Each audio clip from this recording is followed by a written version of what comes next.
അഡ്രസ്സിൻ്റെ video കൊണ്ടാണ് വന്നിരിക്കുന്നത്.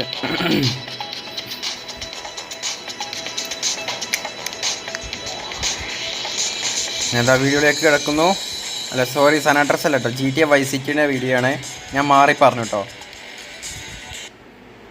പരസ്യം കണ്ടിക്കാൻ നമുക്ക് സമയമില്ല.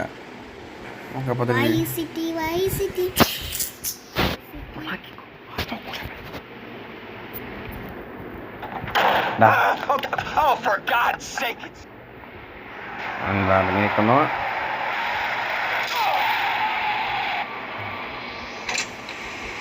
ആരുടെ ഇയാളെ കുത്തി? ആ പെണ്ണോ? ആ പെണ്ണ് ഇറങ്ങി പോയിട്ട് ആ പെണ്ണിനെ അങ്ങോട്ടാ ശരിയാവില്ല. ആ പെണ്ണിനെ ഫോളോ ചെയ്യണം. സ്റ്റോപ്പ്, നിക്കടിയോടെ. ഞാൻ ഫോളോ ചെയ്ത് പിടിച്ചു. നോക്കിക്കൊടി. തിരക്കായോ? ഒരാൾ വെറുതെ കൊത്തരാ. ആ അടക്കടി.